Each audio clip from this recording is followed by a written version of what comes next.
Okay, at this point we're going to determine the location of our rear mounting bar, and by doing that we close our tailgate and then we take our duct tape and we sight straight down the tailgate and we lay the duct tape in line with our tailgate.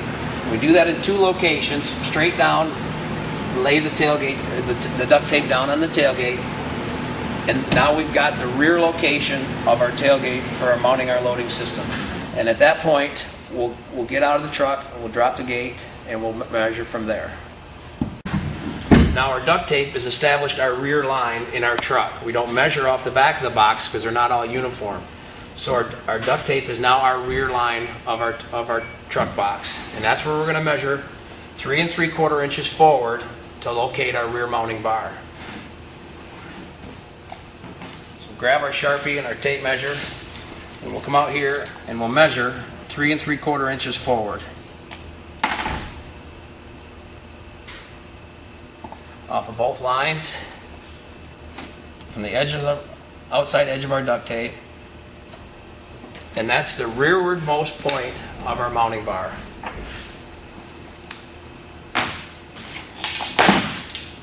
Then we take our mounting bar and we lay it in here against our lines that we just established,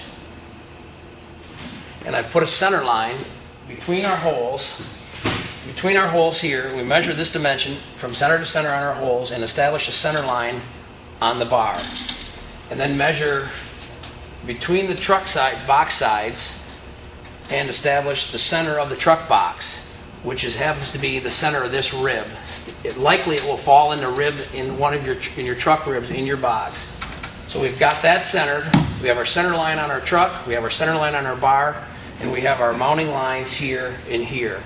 At that point, you'll locate your bar to your mounting lines, your center line to your center line, and now you've got the location of your rear mounting bar. We'll grab our blocks. We put our blocks underneath our mounting bar at this time.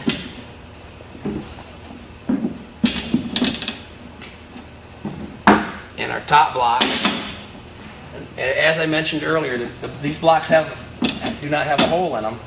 You'll locate your hole with these top block holes. Now when you're locating your blocks underneath your rear mounting bar, you want to make sure your blocks are straddling your ribs in your truck box, so you have a flat surface to mount these blocks in.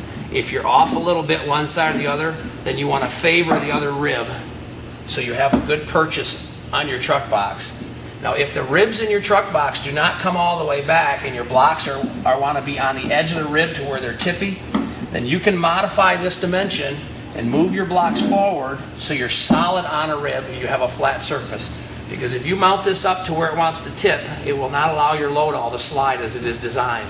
So you want to make sure you have a good flat surface to mount your mounting blocks on.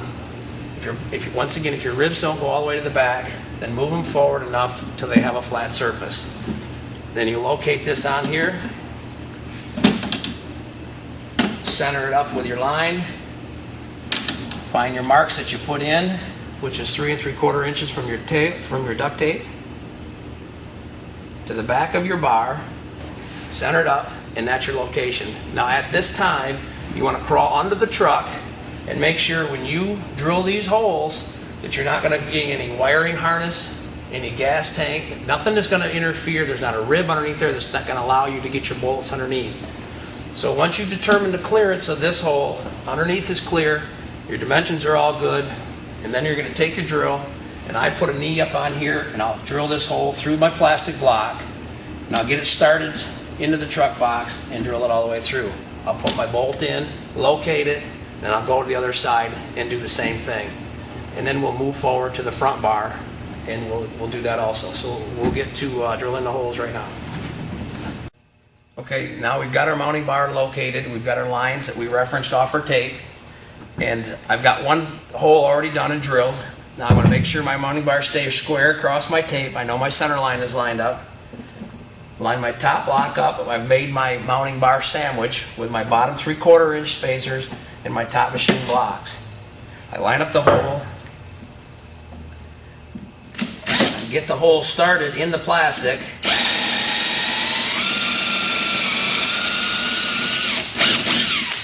Now I've got it located.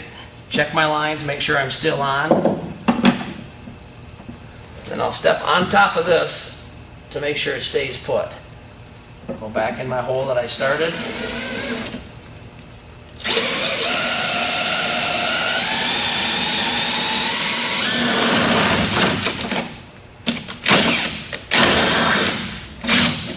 And drill through.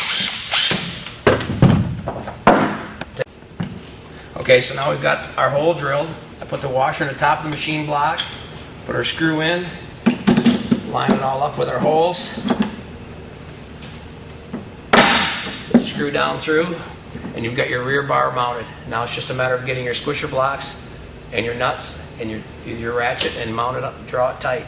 And when we'll locate these plastic blocks underneath here, we want to make sure that our plastic blocks are straddling two ribs. They're covered, they're completely on two ribs, so we don't get a torque effect when we bolt this down. We don't get a pulling down effect. This has to run straight across. We do not want to over tighten these because it's easy enough to squish the ribs down. You can over tighten them and squish these ribs down very easily. They don't have to be torqued down all that tight. You want your mounting bar to run straight across. If you over tighten it, it'll pull up in the center if your block is pulling this way, or it'll pull down in the center if your block is pulling off the rib this way, and you don't want that. You want it to run nice and straight. So don't over tighten the mounting bars, the rear one or the front one. So we'll get these tightened up and we'll move on to the front mounting bar.